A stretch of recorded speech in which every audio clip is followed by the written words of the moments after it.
Hey everybody, Michael Swaim here, and I'm doing it. I'm calling you to action. I am sincerely asking that if you're able, you'll check us out over at patreon.com/smallbeans, where if you upgrade to being a $5 a month or more patron, you get access to twice as many pods like Star Trek The Next Futurama, Spielboys, Director Piece Theater, and One-Upsmanship, and even more great stuff. So hey, come on in. The water's beans. Patreon.com/smallbeans.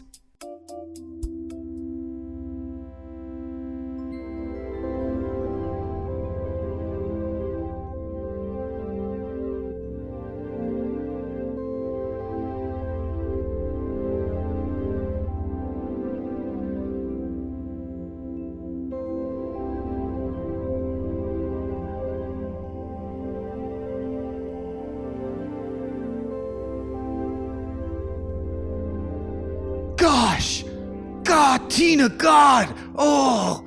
Yeah! Come on, Morty. We're talking about Napoleon Dynamite. No. It's Michael Swaim and Abe Epperson rating frames on the show we call Frame Rate. I still like that. I still like that pun, Abe. That's how you know it's a good pod.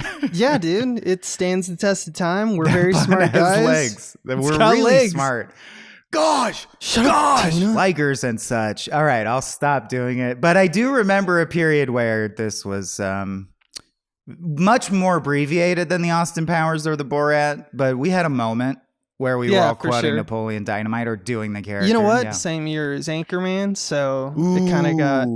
Yeah, and 70% of the time you quote that. Also, Team And America. Team America. Team America. Also, I saw Team America and Napoleon Dynamite in the same afternoon. That's not a bad run. I remember overwhelming. Yeah. Honestly, I did not expect it to be like we did Team America, and that was like so funny. And we're like, let's go watch this weird one we didn't know about, and then we were just like, by the end, it was like, you know, when you're young and you just have so much fun that you're like, oh, my head hurts. What is happening? Why does my head I need hurt? to lie down. Yeah.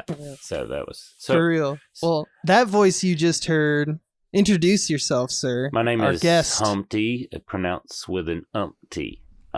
There we go, baby. Billy Wayne Davis. Sorry, I didn't understand what was happening and if that was the intro or like you were doing. We're fast and loose over here, man. Like we've done it 86 different ways, so I wouldn't even worry about it. And I got excited when you were like honest. It wasn't a long. You got to like do the lines in that one because Anchorman, and then I was like Team America I saw that in the same day, so I got excited. Yeah, just to be fully transparent, my internet completely went out again and then came back. Weird. So I'm having a hard time. But I bet that whatever happened, it happened with aplomb and grace, and that it was smooth as shit. And it was format. Smooth. Great. We didn't even notice, dude. So with that ticking clock and added drama, let's dive in. I don't think we would have noticed at all if you would have said anything. Good. So I'm glad I drew attention to it. But that's fitting because a lot of this movie is about drawing attention to things that you normally ignore or gloss over, right? As so much of mumblecore is, and I think this is arguably under that umbrella if you widen it enough. But let's kick the conversation off as we usually do by asking Billy Wayne, you already told us you saw it against Team America, but unless I missed it, you only implied that you think Napoleon Dynamite's good. What's your relationship to this movie? Have you always liked it since way back when? Had you not watched it for over a decade like me? And what was it like watching it this time? I still like it because it, like you said, it's like that. It was a nice compliment now that I'm an actual comedian and I'm not a college student on just having a fucking Saturday is now that you look like I understand what it was compared to Team America. It was like a wonderful kind of compliment. And then there's a rhythm to it that's odd that I still really love.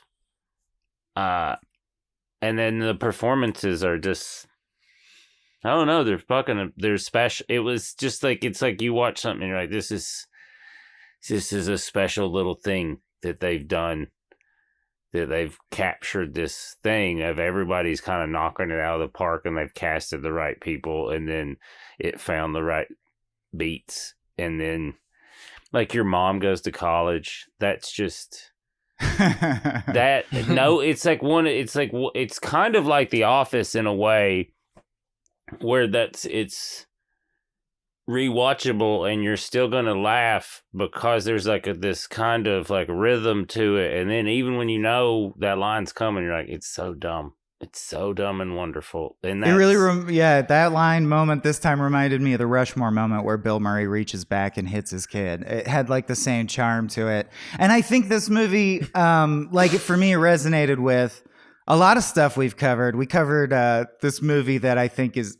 even less, like it's trying to make a movie out of even less, which is called The Happy Poet. And if you listen to that episode, we were like very underwhelmed. But I think there's such a fine art to something like this. I count King of the Hill in there, and yes. I even count like something like Evening with Beverly Loughlin or like Greasy Strangler, which is different. It's different. But these movies that are like a weirdo doing a close look with affection at their little weird corner of experience or interest. And in this case, it feels like a regional kind of childhood that I didn't have, right? I grew up in Southern California. That's a specific experience. Apparently, growing up in Idaho is a specific experience because Napoleon Dynamite sure makes it seem very specific. Like these tropes, even though it's like watching something where you go, I don't know if that's a real trope in Idaho, like that all they eat is tortillas and cheese. That's all they eat. But it feels real. It feels like that could be true. It's almost like watching Raising Arizona and then realizing, wait, people in Arizona don't have Southern accents. Right. This movie is not accurate, but it feels accurate. Arizonian. Yeah. I think that's interesting because I did relate to a lot of the like underlying oddness is what it's like to grow up in a rural area more than Idaho specific.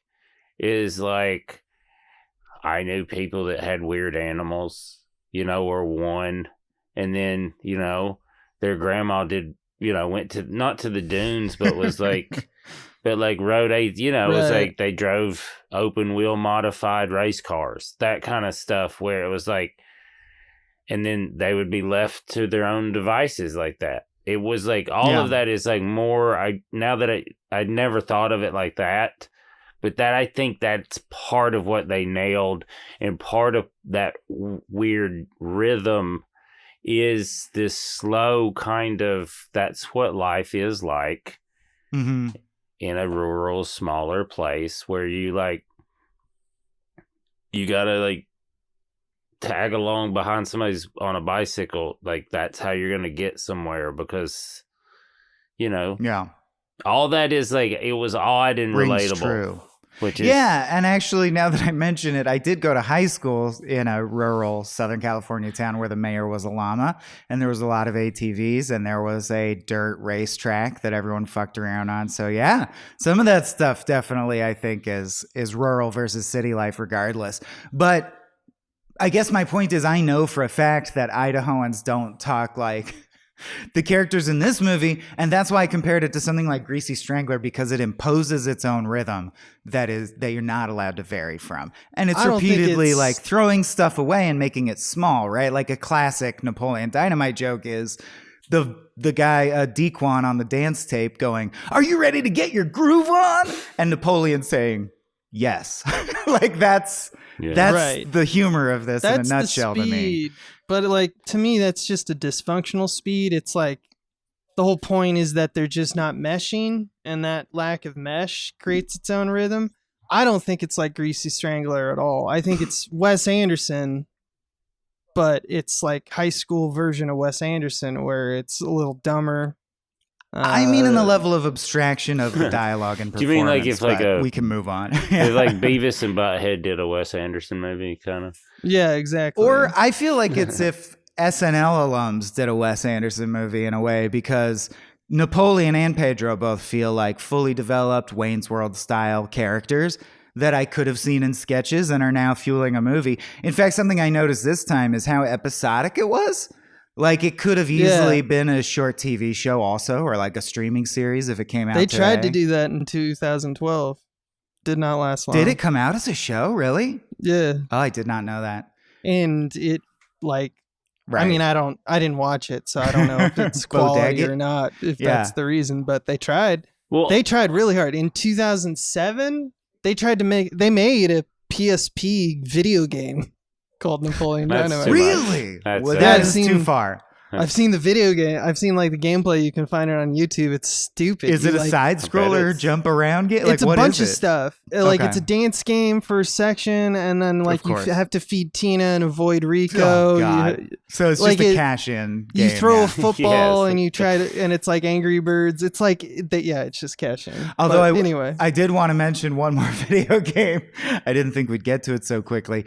But if people out there like Metroidvanias, there's a really weird one called Super Daryl Deluxe that's based on Napoleon Dynamite. So it's a Napoleon Dynamite What? Metroidvania, hand illustrated in the style of Napoleon's art, and it's pretty good. I mean, I think- Not made by the people though, a knockoff. no way. I think the reason all this stuff happened though is that this movie. So just for perspective about like how popular this movie got, like just domestic, it earned like $46 million. It was made on like a $400 400K budget, Yeah. and that doesn't count marketing. That doesn't count like they had some reshoots and like they added an epilogue and they got the reshot, like, boost, the right? Because intro. they screened it places and MTV picked it up. So then they had And- corporate backing. They spent $3 million on marketing, which is like nothing. But not like for a company like that. Not I was gonna to say us, no. right? Viacom, And they- Viacom at like $3 million is still like we just like we found some money in an office we forgot about. We forgot about Yeah, this money. so And 46 million, it's like, yeah, it's not crazy. It didn't earn them an Ooh, insane I'd be amount of happy money. if I invested But in that the- shit. Yeah. Like, I mean, like if you want to really talk about like that kind of stuff, it's like Paranoid, or what is it called? Paranormal Activity. But it's the same idea, Right. right? It's just that it costs nothing to make, and now it's in the zeitgeist and everyone's quoting it. And And that stuff. led to Nacho Libre. And then sort of, Mhm. it seems like Jared Hess has struggled after that. I just realized that exact joke is in the movie twice by going through my notes. Because there's also Ponytail Girl, whose name slips my mind, says, "Are you guys having a killer time?" And he says, "Yes." And then they all stand there motionless, which I love as well. Having a killer time. so Yeah. so Headers that dude's from those dudes are from like Utah, right? I think they're. I think they are. Because like I From- think I the thought they were story from is Idaho. like didn't they get it into Sundance and that's where the money that's where the money was like, oh That hey, is correct. this is They definitely cool. shot it in Idaho. Yeah. The only trivia I know is that Elvis Costello, one of my favorite guys, real name Declan McManus, his original stage name was Napoleon Dynamite. And Jared Hess claims that he didn't know that, and it's a coincidence, which I find highly suspicious. Yeah. Yeah. Oh, I had no Oh, I idea. I know. had no idea. Yeah, he's Elvis is credited as Napoleon Dynamite on a couple albums with the Imposters. I know why you thought they were Utah, because they met at BYU. There we go. There we go. But he's the filmmakers from Nebraska. Or Speaking of middle of nowhere, Well, it's just got that weird Midwest stank. Yeah. weird rhythm. Yep, and Mhm. kind of dry, cold. Mm-hmm. Well, that makes sense. Yeah. Yeah. So I got to ask Abe then, because Abe shat on the Happy Poet pretty voluminously. yeah, And tends to not like throwing like comedy that throws itself away or mumbles. anti-comedy. And you don't doesn't like work Wes for me. Anderson that much. Did It's you ever fine. like this? Do you like it now? What's your thought? I'm with I you on actually Wes like- Anderson. I think he's fine. Hell yeah. Yeah, I'm he's like, fine. it does it. I'm not like, okay. I'm always like, And I get kind of tired of it. Ooh, Asteroid City bored the shit out of me. Well, it the does- most I haven't recent seen one. it. It feels like a setup punch comedian where you're like, all right, man, 20, maybe 30 if you're a dynamic person, but after that, I got it. I got it. Yeah. I was when I watched this in 2004, I definitely saw it in the theaters. I hated it. That was peak. Abe had like an accent to grind, you know, like I was a real motherfucker who really hated all things twee, and I still don't like twee. But you're more open for sure. It's like when like you got that friend who's like goes through like is an agnostic, but like you know that they had in college or high school they were like militant atheists. Or and they were just, Zembrowski, like, our friend who was constantly trying to push ska on us and explain all the waves of ska. Yeah. Right, sure, yeah. And so I was definitely I hated that everyone quoted it. That's really what bothered me, I Sure. think, the most, because I'm a contrarian. And now that I realize that that's not really the way you should see the world, I'm fine with it. Like, this is all fine. In fact, I can find myself laughing at a lot of this stuff. It's just like not my cup of tea in terms of like the story. I actually like the reason I think this is much in a different class than like a Greasy Strangler or like you know, something that's anti-comedy, is that I find that they're doing bits. You're laughing at people who are specifically doing a thing, and there's plot. The plot is very simple, but it's like, I am beat up at school, and then by the end, he's, you know, the toast of the school. You know, he finds friends. They all kind of intertwine, and they have their struggles, but they become stronger together. And like, it's a basic format. And the endearing stuff is truly endearing. Like the fact that he who gets shat on all the time immediately without question befriends the new kid. That is genuinely, I thought that remained touching. Like their friendship is touching. Exactly. And I'm not here to constantly relitigate Greasy Strangler, but it does have a plot. Sure. Sure. Well, you decrepit piece of crap. Go ahead, Billy. There's something also, and I think it's rural and small town, but also what resonates across is like you're stuck with your family. It doesn't matter. It doesn't matter who they are. Like there's this period of time where these are the people you're stuck with. So this is what you have to work with. Mm-hmm. Yeah. And then people are swinging and missing. And then Uncle Rico's like an all-time, like, as far as like just character type, he's like just perfect. And he's I know it must be true because it's Hank Hill also has the same arc, right? The high school football game that you can't let go of. But in a way that Hank Hill has moved on to, he's not throwing himself to propane or whatever. Yeah, he's sure. moved on to like Hank. Like that is a small town where you're like, they just relive that peak era of their athleticism. Right. But Rico can't. He's still like, the line, I bet I can throw this football over those mountains. Over the mountains. Is one of the funniest, and it shouldn't, like, that's really good. To see that line on paper, you'd be like, I don't know about this. This is like a ridiculous fucking thing. And then to see that dude deliver it is just like, yeah, no, it's one of the funniest things I've ever seen. Because I've talked to people about this movie actually before, and my thought is, because I was like, when they said that line, did someone specific? And they're like, yes, someone specific popped in my head. I was like, and to this day, that person still pops. And I'm not going to say their name, but it is shocking where it's like, the similarity. Just that line is perfect. There's some perfect moments. John Grise is the name of the actor, and he has some really good impulses. One of the things that I will always laugh at is his performance every now and then of Napoleon. Napoleon. I wish you wouldn't look like that of me, Napoleon. I wish you'd get out of my life and shut up. So I just because I remember it vividly, which is so rare about movies I saw that long ago.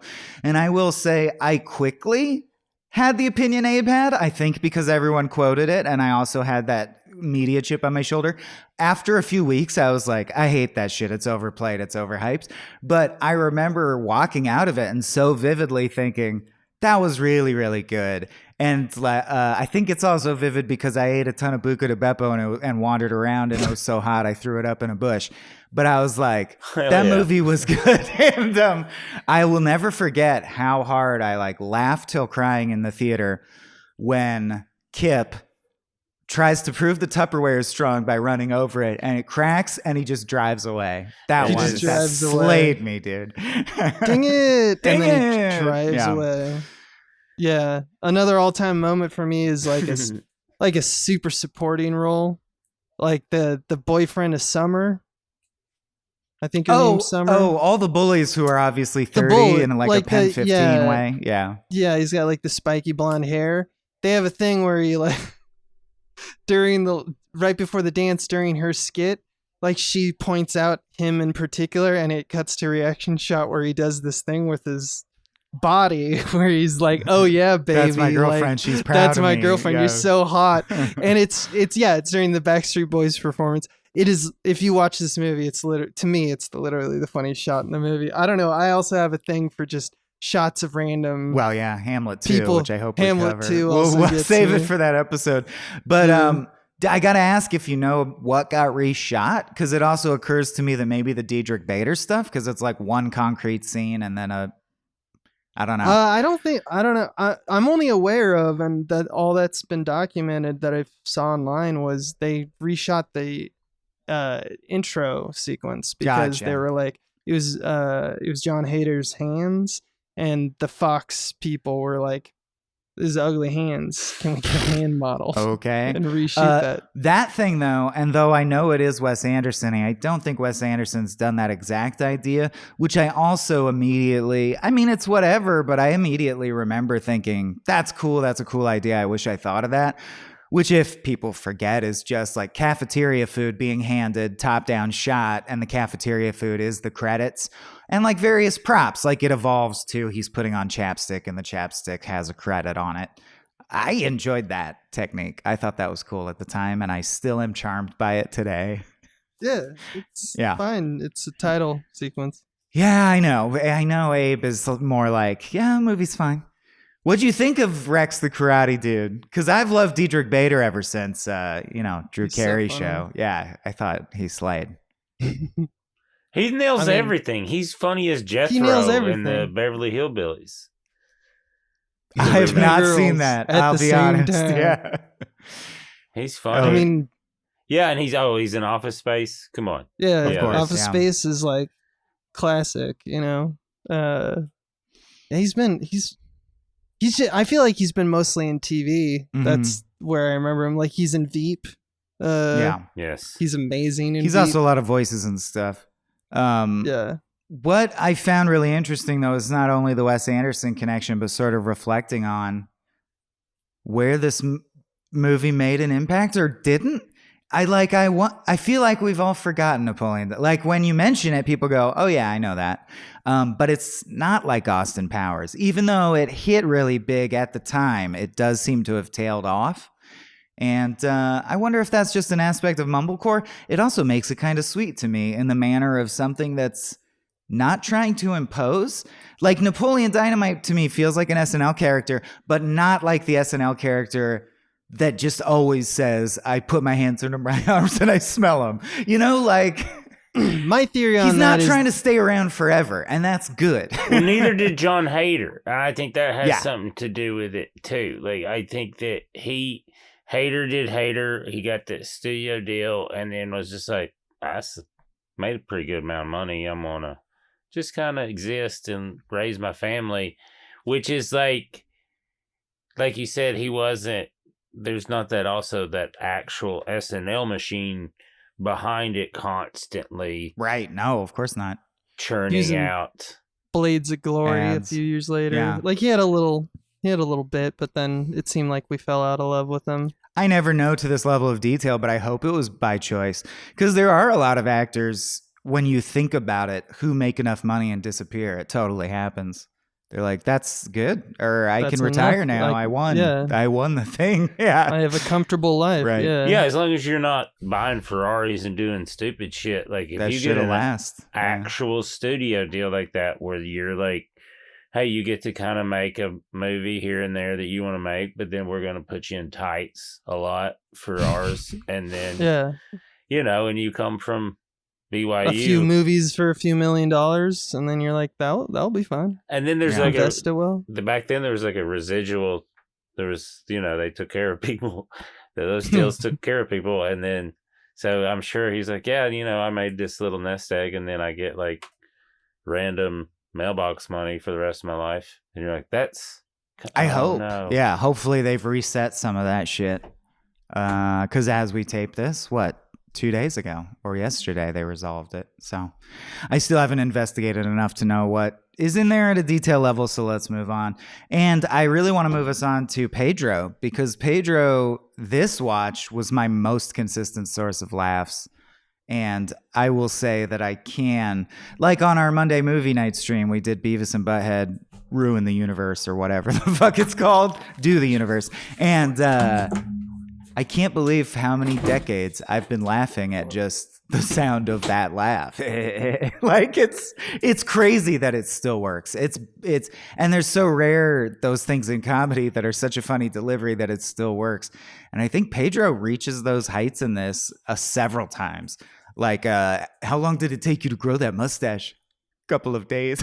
Like, so good. And I know it's scripted to lean into the deadpan performance, but he truly nails it. When he does the half smile, you feel so rewarded.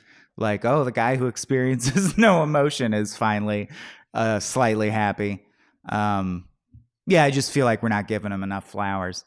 Usually we analyze more on this show, but I don't know what to analyze. I'm just like, well, Pedro I think was funny to it's me. a testament to Pedro that he was like more of a Halloween costume than Napoleon was, and still is. That's true. That shirt. That Oh, shirt. well. meaning like easy to code as? Well, just, I mean, as a testament to an all-time character. Yeah. Is like, I still see people dressed as Pedro more than Napoleon. Do you know what I mean? Where it's like, Totally. I think that's a testament to being like, he is, everyone knows that. And a lot of it is vote for Pedro, the shirt. But Yeah, the Vote for Pedro shirt I owned and wore for those few weeks where I was infatuated with this movie. And it's funny now that Billy mentioned it, I think Team America did knock it off my obsession list. Like, that was the thing after that I was into. It's fun when we have a year, even with like 2 or 3 truly good comedies. That's rare. It is worth noting when there's like a it's good year super for rare comedy. now Yeah. because they don't make a ton of No, comedies. But yeah, in 2004, that was like the height of comedy.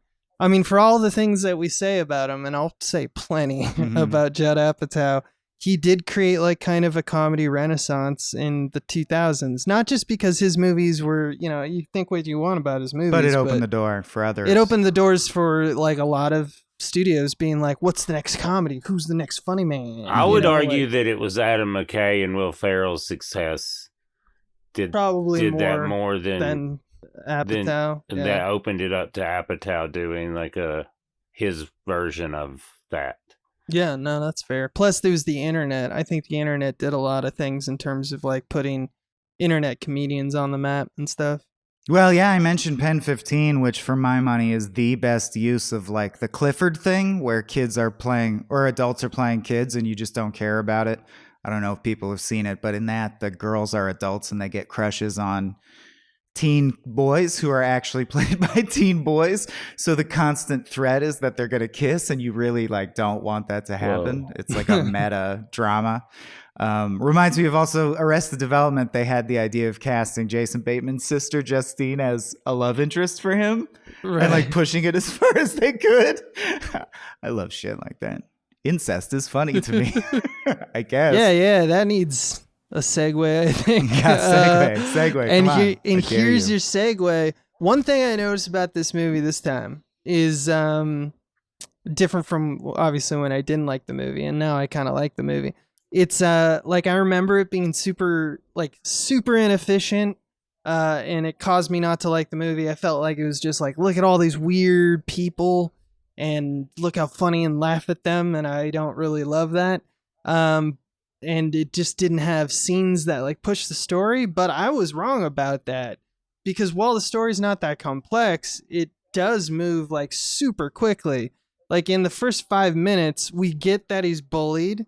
We have fully formed like that he wants to be perceived as awesome, but he is fighting against, the concept that he's not. And he has His to whole lie about it, family- like the Rushmore kid, actually, which just occurs to me. He learned that from his family. Like, they're all that way. Like, we learn all these details in tiny little snippets, and we get like Pedro's arrival in like the first like 7 minutes, if you don't count the opening credits. And it's just like, damn, that's a lot in like 5 to 7 minutes. You know, you really set it up, and you also at the same time know how Napoleon's going to be funny. You got tons of performance from Right. John Hader. So Well, also it does sort of.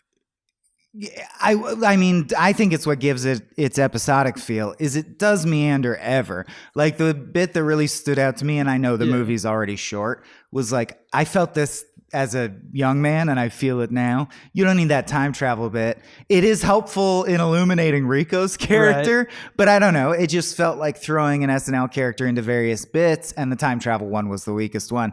So it's like it does meander, but it meanders because it's so efficient that it's like, now we've bought some times. Now the character can just be on display. Like, you know, oh, by the way, I wanted to ask Billy Wayne or Abe if you know this. Is drinking an egg in a orange juice real? Is that anything? No, I think that's just it's like a sight gag more than anything. It's like to show that guy is legit gross. a lunatic. Okay. Lunacy. Yeah, no, it's a lunacy where you're just like, I think you're more passion and delusion now than anything. Yeah. Yeah. Do the chickens have large talons? What? Large talons really reminded me of you ate sand? I ate sand. It's, I mean, yeah, it is. He was, yeah. Just What's amazing. did you do any farm work or like rural man work, Billy? Because I have a good one. Rural man. Oh, rural man work. my grandpa owned a cattle farm, so yes. Oh, okay. Yes. Well, what'd you get up to? Just all the cattle farm, all of it. Yeah? I fed cows. Inseminating the cows? I fed cows. Shoving your hand up there? I have done that. Nice. I've not put my hand in there, but I've been around when that's happening. Oh, okay. I've seen horses likes to do some watch. terrible things. And then there's just a lot of, I lived in a rural ag community, you know, like not super like insane rural, but it was like agriculture was like the main industry kind of thing. And that's like, so as I say, I lived in an area where agriculture was the main industry in high school. And my best friend in high school, his summer job was standing at the end of a line of cattle and hitting them in the head with a sledgehammer as they came down the line to kill them. And he'd do that's like an interesting 30 a day. way to do that because, you know. I think it was illegal. I don't like it's just a family farm and that's just what he did. I think you're supposed to electrocute him or something, right? I don't think electrocute. I think you shoot a him. machine does it. Yeah, there's like a machine. Oh yeah, the Anton Chigurh thing. Of course, we've seen this. Well, there's also like No Country for Old Men. It's like that's Yeah. part of what that device was. Right. It's like this kind of efficient way to do that that's kind of humane and certainly not hitting them with a goddamn sledgehammer. Like you have to be strong and like you're not the same mentally every time. and physically. That's you have true. To be Yeah. very strong to do that. God. All right, I've taken us too far away from the movie, so to get back to it, I also want to point out. I'm horrified. That is rough. I mean, I have a hat that is like I wear a hat all the time that's from the slaughterhouse, that's family slaughterhouse we took our cows to. And if I told them that story, they'd be like, no, that's not right. Yeah, that's not the right way. I figured even as a high schooler, I was like, I'm sure that's not how you do that, which is why I think the story stood out. But I just wanted to say I wonder / assume that it's the MTV money or happened once MTV got involved. But, Abe and I, as regular listeners will know, are working on an indie movie with roughly a budget in this ballpark. And I was so jealous of the songs they got. Like, there's good tracks throughout the movie. And I wonder if that was true when they screened it at Sundance or if that's all gravy, like MTV gravy, you know? I know the answer to this one. Oh, please. Yeah.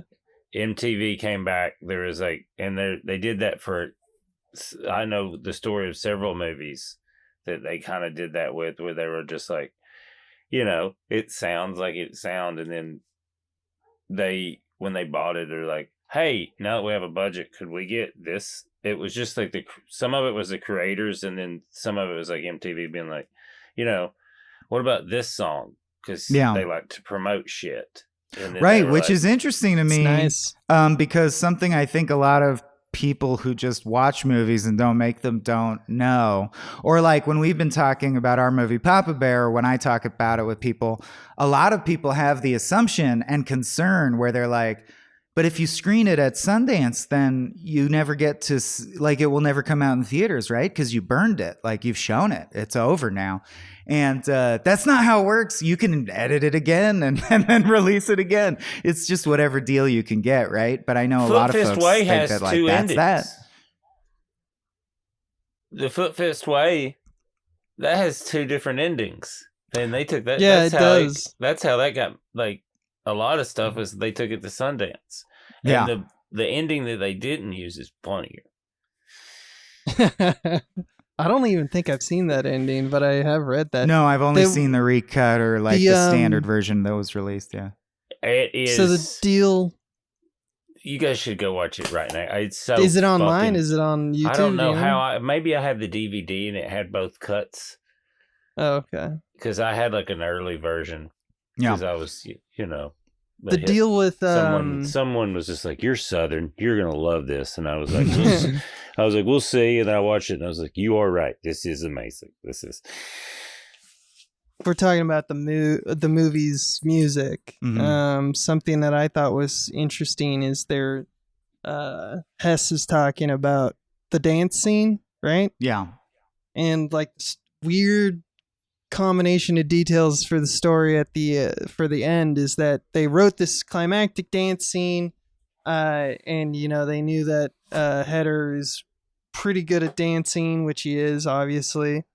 But it was the last thing that they filmed, and they had and this was before like Fox is even in the picture, so they're just hopeful that they can get like the rights to a song that is good for this sequence, because they knew it was like a make or break kind of deal, which is a lot of like you're trying to get like Jamiroquai, like the height of Jamiroquai kind of thing. Like it's not going to be it's not going to be cheap, so you're going to hope that distribution kind of helps out with that and get some post funds from something. But at that point, they were running literally out of film to shoot on. So they had 10 minutes of film left. Jesus. Whoa. That's awesome. Wow. And so they shot like 3 takes of 3 different songs, 1 take per each song. Oh. So they danced. So he danced to like a similar, like a rhythm. I'm sure they're smart and they picked same BPM, like a similar BPM kind of thing. But he danced to 3 different songs and they just cut it together. One of them was like a Michael Jackson song. Some of them, and I think 2 of them were Jamiroquai, and the last one that they did was the actual song that they got. And he says, he's like, I think that was half our budget, which can't be true. That can't be true. No, but it's not. No, it's not that much. No, but like it's, and if you already spent all of your budget, right. What do you mean? Maybe half of their post budget? I don't know. I think or something like. I think it was half the budget that they got, like from like. Maybe it was half the music budget. Yeah. Or did they mean like it was like they had their budget to make the film, and then when they got that money later, it was half of that kind of thing. No, it was like to pay for that song was half their original budget.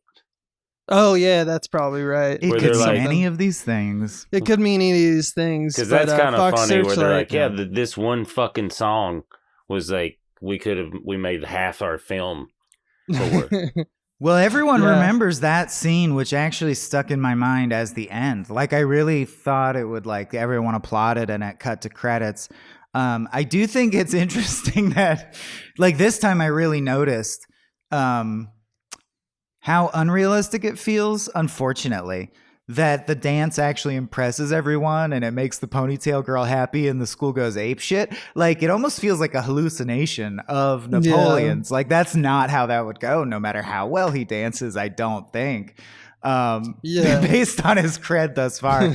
And but I do love that that's it. I would have almost loved cutting out not being aware whether it's his hallucination or not, but I guess I'm a weirdo. Because they do the denouement where they wrap everything up. And the one I want to draw attention to before we leave the ending is how'd you guys interpret Rico's ending?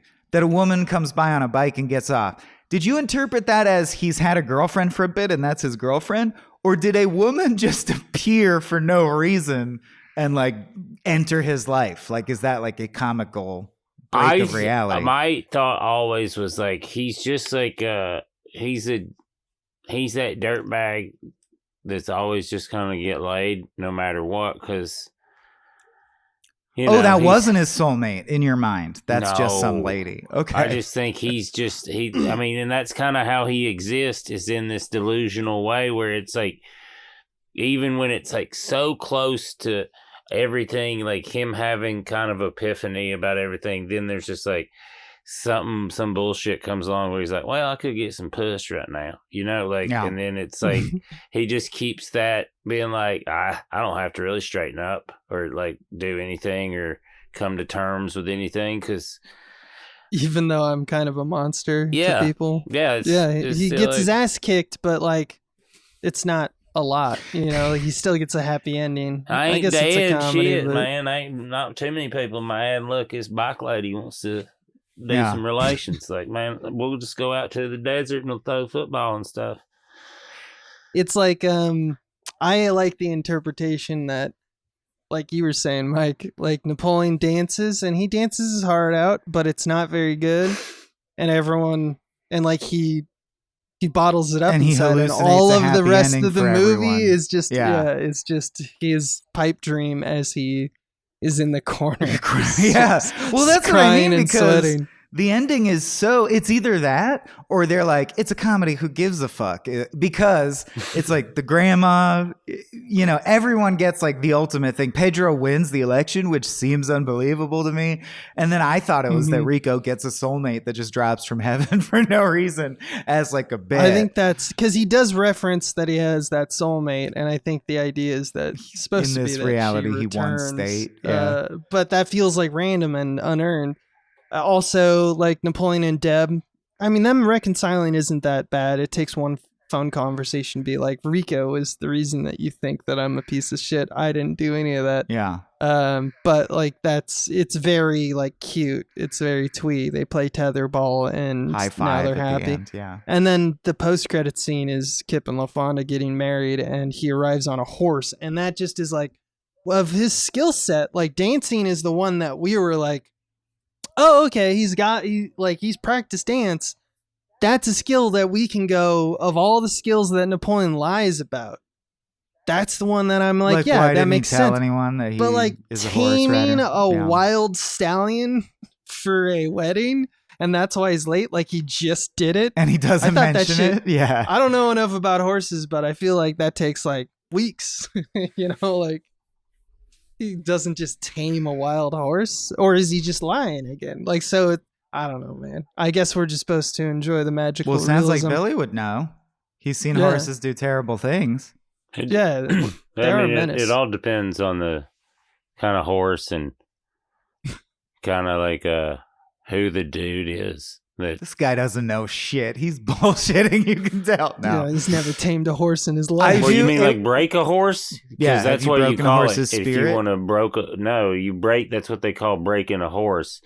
Is you ride it or you tame it. It is like, hey, now you can ride this horse. And there's some dudes that are really fucking good at it for some whatever reason.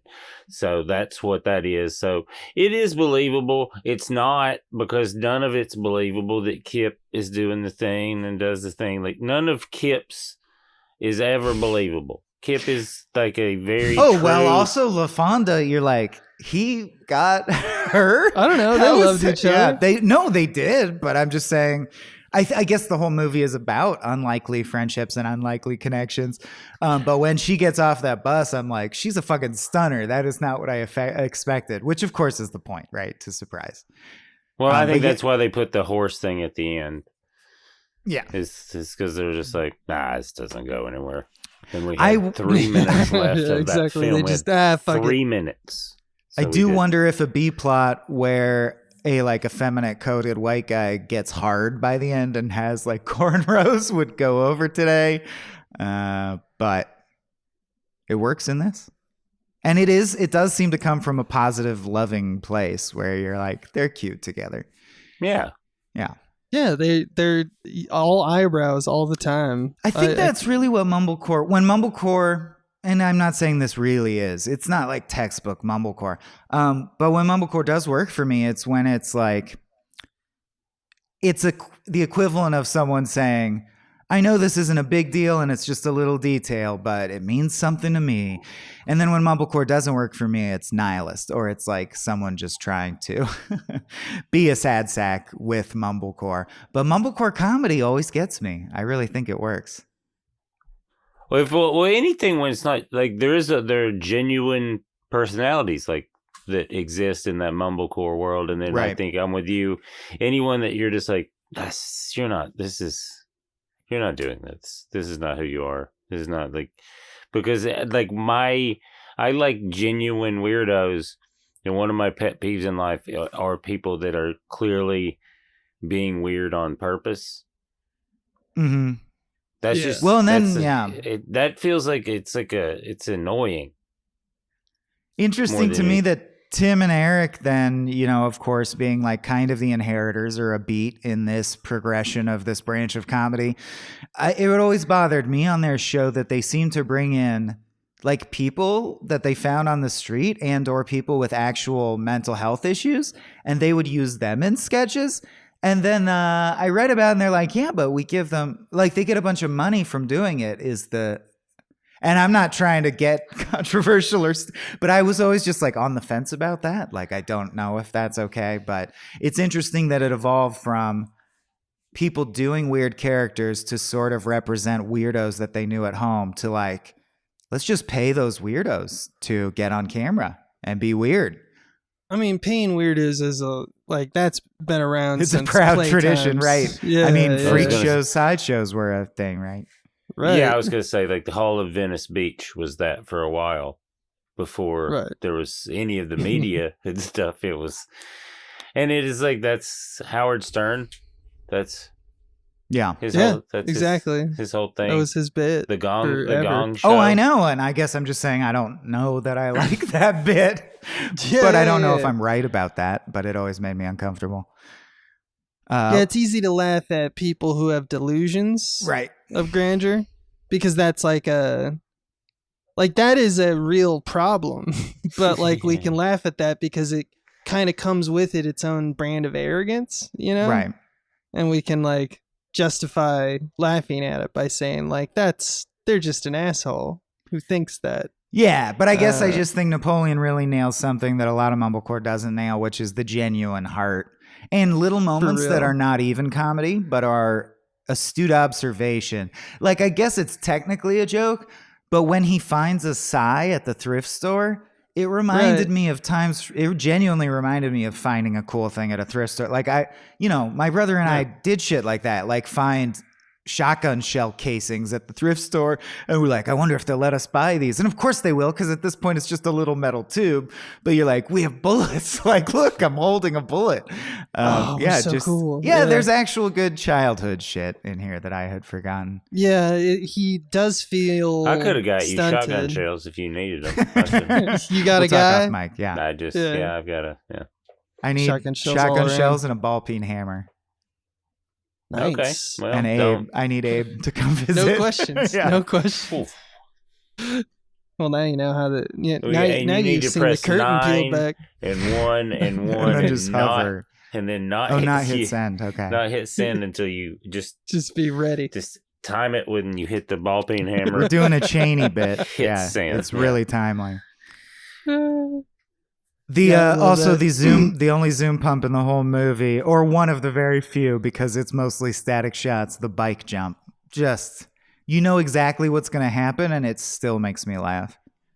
That's one of the things I think that, like, when we talk about the legacy of this film and we talk about, like, why isn't it talked about as much as some of the other ones, and, like, is it still good? I think it started a bunch of like clones. Like there was a movement of this film. Like they weren't exactly the same, but like doing the jump, like shot exactly like the tone is exactly like Hot Rod, you know, like. Or even Ow My Balls, that web series, if you recall. They'd always do a zoom pump on the ball hit. Oh, I thought that was Idiocracy. But just the idea of doing this like you know, cute, heartwarming, heartfelt kind of children playing at being an adult, you know? Like that became like a trend, I think.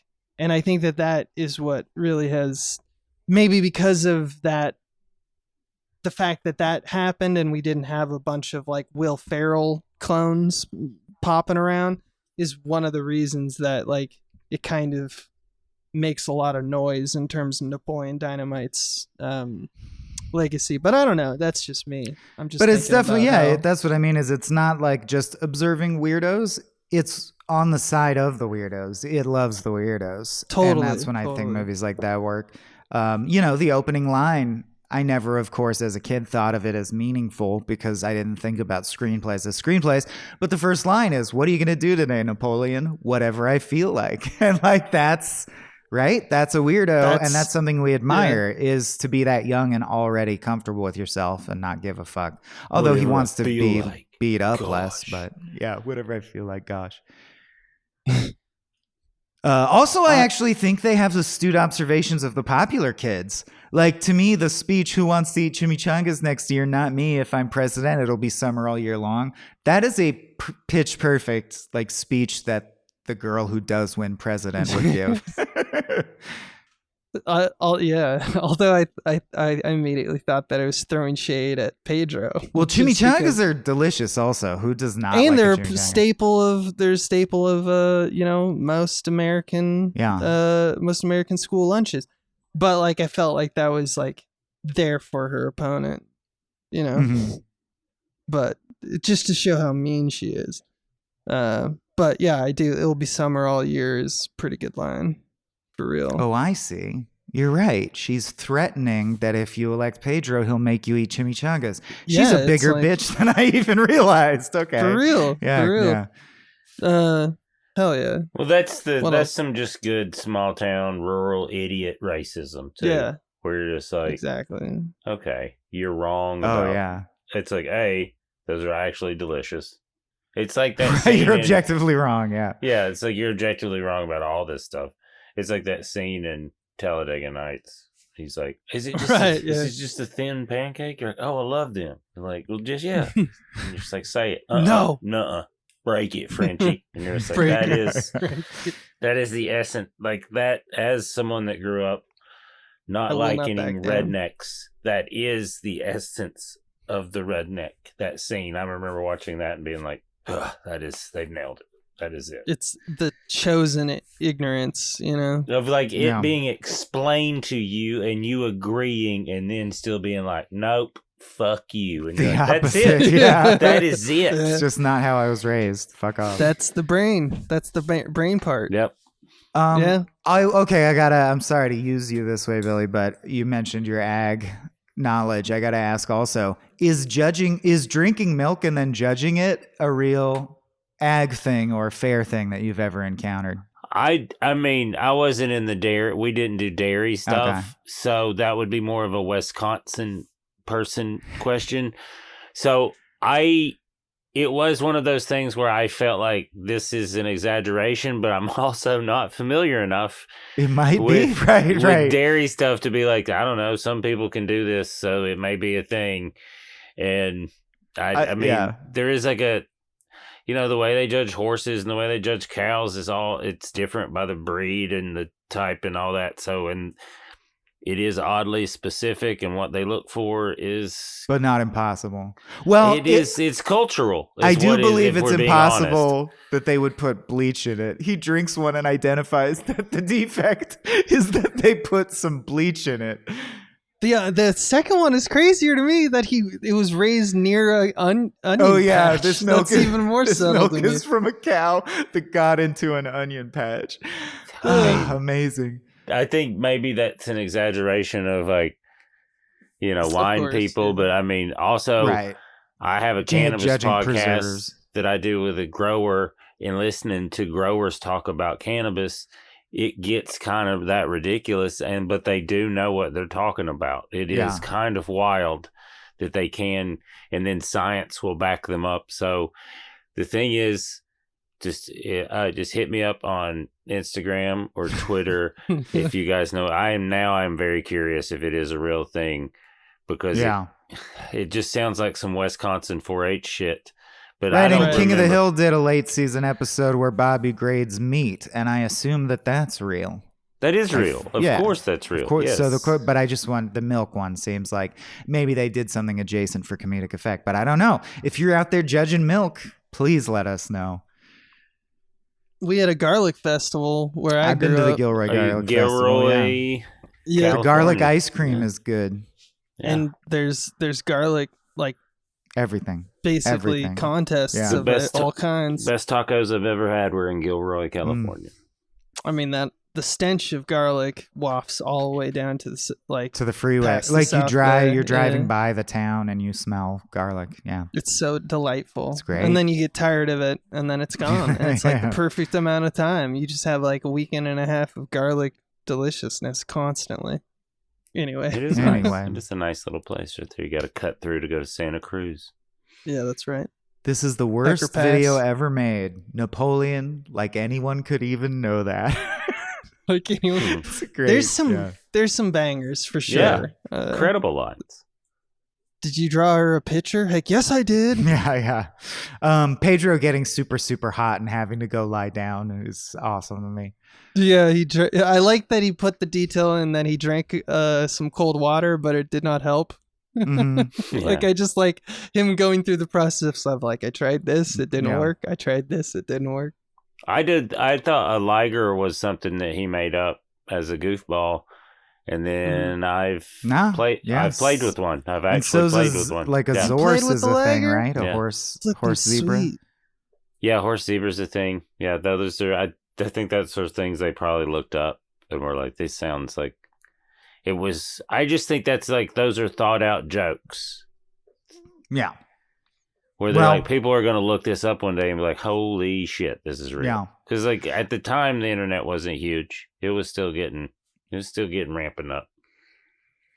It's still ramping up as far as I'm concerned. It'll get good soon. It's gonna I get really don't- good. I hope you're right. I hope it's. I get it, yeah. I'm not gonna read all the quotes I wrote down, but I do notice as I'm reading them back in my notes. And if you know me, this is high praise for me. It kind of reads like Chris Onstad dialogue, who is the guy that did Achewood, which is Achewood? like Yeah, to damn, me that some of the is high best praise. dialogue writing ever. Well, I'm mainly thinking of the Rico one. Kip, you know about cyberspace? You ever come across anything like time travel? Easy. I'm looking into it for myself. Right on. Like that totally sounds like Ray Schmuckles talking to Liebot That's true. or something. That's true. It's like so confident. Right on. Yeah. Like I know exactly what this motherfucker's talking Mhm. about. Oh, Yeah, and I love noticed that for the shit. first time this time that when they test the time machine, and this is the one that I did like, it's already set for 1982, which was the year that he said he could throw a pigskin a quarter mile, or like 4 scenes ago. So he clearly used it.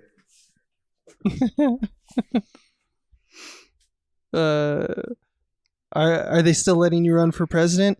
Yes, I don't understand. They say you're not allowed to have piñatas that look like real people, but in Mexico we do it all the time. True. Yeah. I Or just like- effigies are a popular kind of pinata. Yeah. Yeah, exactly. I just like that little bit of like it's everything is matter of fact with I love how Pedro is just like, how long did it take you to grow that mustache? A couple of days. Like it's everything's just true. he's just straightforward answers, honesty. It's beautiful. Mhm. That's like why you love these two. Is just that they're Zen. not trying to hide anything from any of them. They're Zen. They're in them. They're truly Yeah, exactly. They're mindful people, is what it is. Yeah. Yes. I love That's that. true. I love He's that so much. Napoleon's present all the time.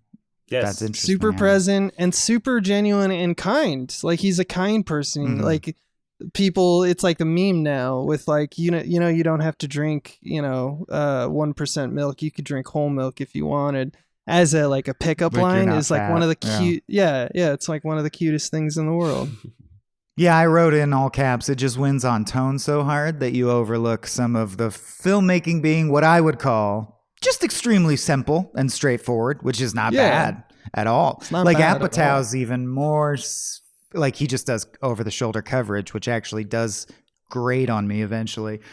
Whereas this like low key Wes Anderson style, it doesn't get in the way. It's fine. It's pleasant. And then the tone of everything is just wins me over. And Yes. actually, as we've been talking, I realize Wayne's World kind of has faded away.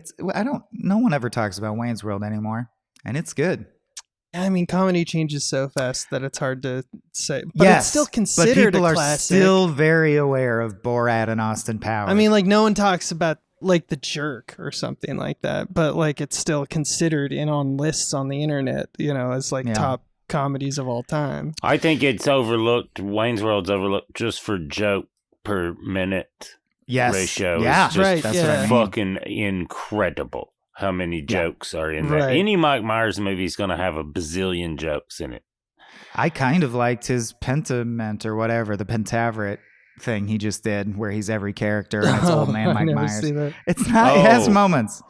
It has its moments. How I Married an Axe Murderer is underrated. Ooh, masterpiece. Just just him being an old Scottish man, I could watch for years. Yeah. Just not days, Oh my not God. months, years. He makes me laugh so hard doing that. Got its So, own weather system, all that shit. Well, speaking of, a pitch perfect tone and incredibly insightful observations fashioned into stellar jokes that will swell your heart and make you split your sides. We're about out of time. So, Billy Wayne, where can people find you, follow you, imbibe your comedy, and stay abreast of what you're up to? If you Google Billy Wayne Davis, all that stuff will come up. I have a couple specials on YouTube that are available to watch for free. One's called Testify. The other one is called Billy Wayne Davis Live at Third Man Records. I suggest you watch both of them. They're fantastic. Testify is hilarious. I have not seen the second one. I didn't know it existed. Yes, that's the one before. It's the Okay, one before cool. Testify. So yeah, I did it at Jack White's Third Man Records in Nashville. We recorded Nice. it live to vinyl. That's cool, man. And then I was just sharp enough. It was before YouTube was a really huge blowing up comedy specials, but I was like, we should film this just to be safe. And then it's got it's got a great steady shot. And then I got my talented buddy Seth Pomeroy to drink a little bit and smoke a little weed and just rove around. It's got like, the cuts are great because it is like someone that's kind of watching the show too, so it's really fun. We did that on accident. And then I've got, if any of your listeners live in Humboldt, October 1st, which is Sunday, October 1st, I'll be in Redway, California, raising a ruckus about stopping this measure that these two dingbats are trying to push through that would destroy all the small cannabis growers that have some of the best genetics in the world. Well, Abe and I And- will be there because we are those dingbats, and Well, we'll have our that's- opposing picket line. I would love, God, that would be fantastic if the two dingbats show up, because it's just me and Frank Castillo who won Roast Battle, and then a couple other comedians. So if those people would show up, that would be fantastic. Like, we won't have to go find them. It would be fantastic. There you go. So, Bring them to you. So yes, as our guests are saying more and more, maybe we should just say that. Just Google the name. That's what Google's for. It works real well. Billy it'll have Wayne all that Davis, stuff. yeah. Just Google it. It's right Thank there. you so much for taking the time joining us, talking about Napoleon Dynamite. And thanks to Jeff, just Jeff, our patron who picked the flick, which you can do if you patronize us at that level over at patreon.com/smallbeans. Otherwise, just stay tuned to the free feed for more frame rates.